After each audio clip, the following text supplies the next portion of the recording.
Hey guys, welcome back to another video. Today we're going to be doing a little review of the 1/144 scale no grade Bolt Gundam from 1994.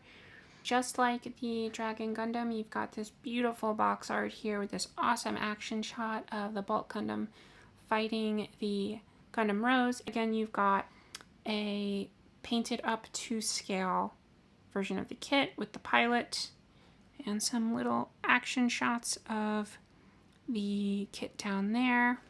As in my last video, which we were talking about the Dragon Gundam, I think this is a really decent kit. Yes, there are some issues, like you can see here on the knees and the legs. There are some pretty rough seam lines, but the thing is, it's a nice wide open surface, and so whenever you have a nice wide open surface that's easy to get to, it's really easy to do your seam line removal and puttying and all of that stuff. What's going to be a little bit more difficult, or maybe not difficult but unfortunate, is these shoulder pads have this, I don't know if it's picking it up or focusing on camera here, but they have a little bit of a texture to them, which is really cool, and the Dragon Gundam skirt has that texture as well. But unfortunately, because of the seam line, I'm probably going to go ahead and completely remove that texture. Also, for the storage of the hammer, I think it's like a hammer. I forget exactly what the weapon is called. Don't kill me, guys. But leave a comment if you know the name of the weapon for the Bolt Gundam. Yeah, for that storage, it looks a little bit goofy, so I can do one of two things. One is kind of go in to that hole there and fill it with detail, which could be cool, but it could be really challenging. I might try starting off with that. And then what I'm gonna do, if that doesn't work, is buy another version of this kit, because they're super cheap here in Japan and they're really common, and try and use the other shoulder to just have two shoulders that, you know, are symmetrical and identical and don't have, none of them have a hole in them. So I'm gonna do one or the other. We'll see how it goes, and yeah, excited to build that up. Anyway, this is the kit. Let's hop to the box art and the manual and look at all that stuff, because it's really pretty and cool. So here you've got this really cool little diorama scene. This like beautiful sunset scene over this rubble.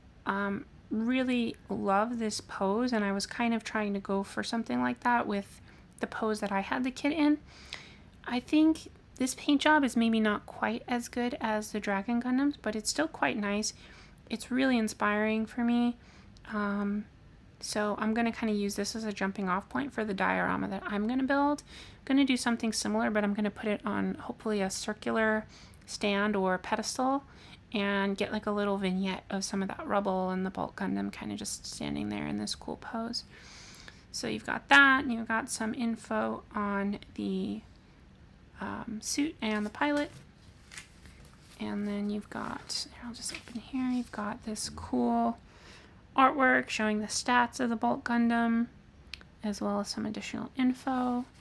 And then on this page, you have some cool additional shots of the painted up kit. You can see there with the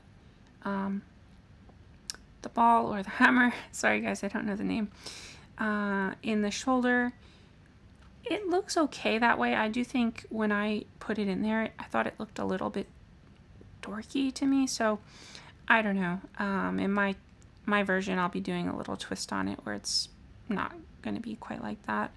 And yeah, you can just see how they went ahead and they removed all those seam lines I was talking about, and they added nice little details. I think the way they cut out the Joker sticker is not quite as impressive as how it was done on the Dragon Gundam, but still, it looks decent. And then you've got your basic instructions here. And that's pretty much it. So yeah, this is the 1/144 scale, no grade Bolt Gundam.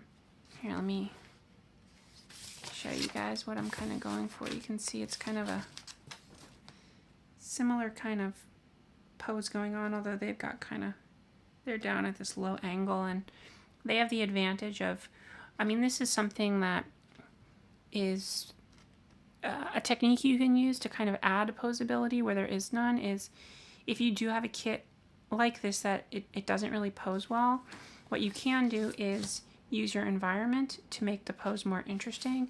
And so what I mean by that is you can lift up this right leg here, raise it up and place it on some rocks, and it adds this kind of new stance to the kit where otherwise it wouldn't really be able to move much. So that's kind of cool.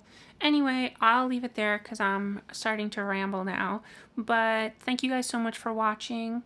And if you're interested in seeing me work on the painted up version of this kit, please subscribe to my other channel, which is Pixelly, where I'm going to be doing my painted builds going forward. And yeah, feel free to leave a comment, thumbs up, appreciate all that stuff. And I'll catch you guys in the next video. Bye.